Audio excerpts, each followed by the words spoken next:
What's good, everybody? Welcome back to the channel. Hope you're all having a great day. And if you're new to the channel too, want to hit the subscribe button, that'd be awesome. In the last video, we finally executed pulling out the 1J from the Mark II. Honestly, wasn't that terrible of a job. Just a lot of wiring, some nuts and bolts, and some patience, and my brother and I were able to get the 1J out pretty effortlessly. Just looking at everything now, this bay is completely dirty, but in about 2 weeks or so, we will be sending the Mark II off for paint, just the engine bay and the sides. We're gonna be doing the rest of the car later this year. I know we're kind of working backwards, but trying to budget for the motor first, opposed to the exterior. You know, the R154 is out, fantastic transmission for the 5 months I've been driving on it. And then of course here we have the 1J. Honestly, ran great, and I'm sure it still would, but the turbo is going out, and that was starting to cause a lot of issues with burning coolant and oil. And then of course this motor is 25 plus years old, so as you can see here, oil starting to seep everywhere. The upper and lower oil pans are starting to leak. Belts, oh, the serpentine belt's about to go, but the timing belt and everything else is still good.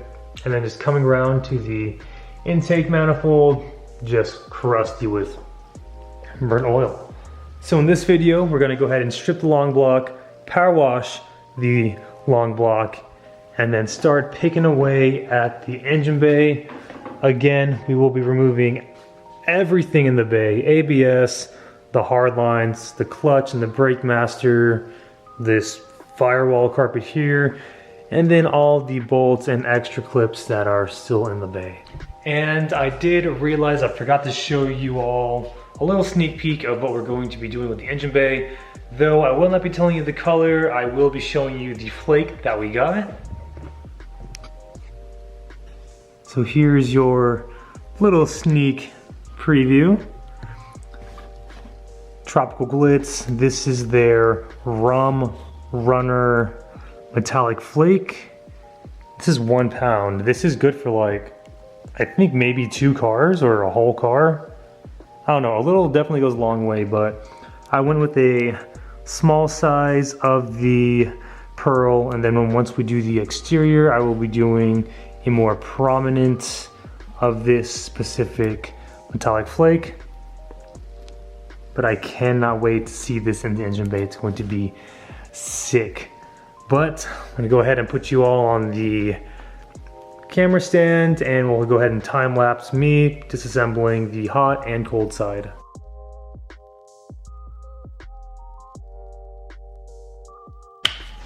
I'm gonna go ahead and pull up a 1200 impact.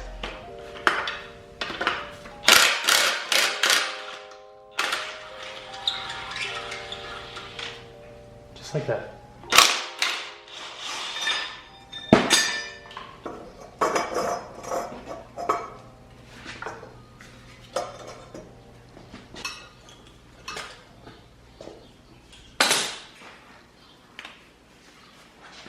Nice. Turbo's off.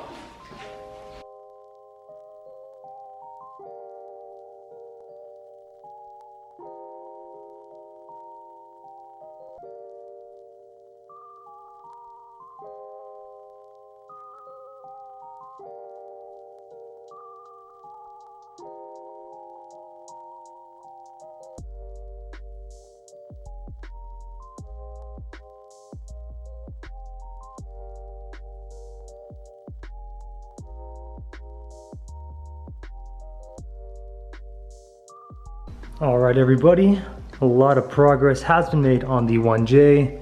Hot side completely stripped out. Cold side completely stripped out. Getting this plenum off was a little bit of a pita.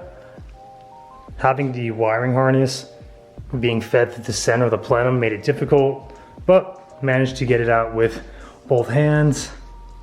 But yeah, not too bad, honestly. I'm gonna leave the front cover or the front portion on for Albert for when he times the motor, if he needs to remove it.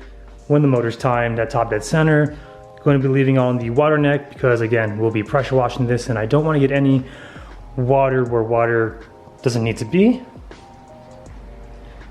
But super stoked on all this, everybody. Now I just need to do some research and see what is and is not needed. Like, I got the sensor here, it's like a vacuum reference, don't think I need that. Not sure what this is, but I don't think I need that. But I did reach out to Albert because he is the JZ guru. And again, we are on a standalone with an IVAC delete and running drive-by-wire. So again, not too sure what is and is not needed. But now I'm gonna go ahead and clean up the wiring harness, put this in a box, get it ready to ship out to Wiring Specialties. Again, we'll go ahead and power wash the intake plenum. This part is screwed on as you saw, and then this part, just hit it with a dead blow lightly and it should come off. We'll get this thing all nice and taped up and begin degreasing and cleaning it. All right, got the wash station essentially ready to go. Tarp so we don't stain the driveway. Just got some degreaser, automotive grade from Home Depot.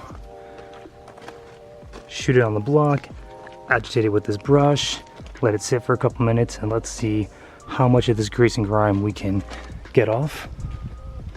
Again, really just hyper focusing on the block, since the head will be going through a cleaner when it's being machined. All right, so just about done with cleaning the head and the block. Spent a good 20 minutes degreasing, agitating the surface, and spraying it down with the second most abrasive setting on my 3600 PSI pressure washer. Head really wasn't the main focus, but I did do some work on the back of the head. It looks so much cleaner. And in terms of the block, we got as much of that grease and grime out as possible. Once this thing is in for machining, it's gonna get deep cleaned anyways with some hot water, so it's gonna come out even better. But look at the upper pan. Thing is minty, or as minty as it can be. And all the BS that was on the crevice here is all gone. And then blasted the front cover too. I will be sending this portion out to be getting painted. But yeah, not bad. Can't wait to see this thing done and looking brand new. We will be painting the block as well, just a good heat resistant black like we did on the RB25 Neo. But looks good. So now it's gonna go ahead and button this thing back up, do another once over, make sure it's good, and it'll be ready for the machine shop. All right, everybody, and on that note, that is all I have for you in this video. A lot of progress was made today on the 1J. Got this thing about 95% stripped down, degreased, and washed to the best of our abilities. Block came out so much better than it was before. Upper pans are looking nice and minty. Plus the front cover, and of course the cold side came out good as well. And once we get this thing back, it's gonna look so good.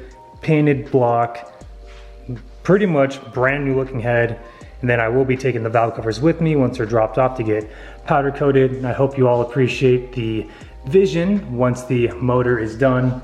And then in the next video, we'll go ahead and tackle the next big project, which is fully disassembling the engine bay, getting this thing degreased, cleaned, and then sent off to paint within the next 3 weeks. Shouldn't have to do too much prep, but I'll see what my painter wants me to do. But again, everybody, thank you so very much for the continued love and support. And if you're new to the channel too, want to hit that subscribe button, it'd be awesome. And remember, aim high, drive low. I'll catch you next video. Take care.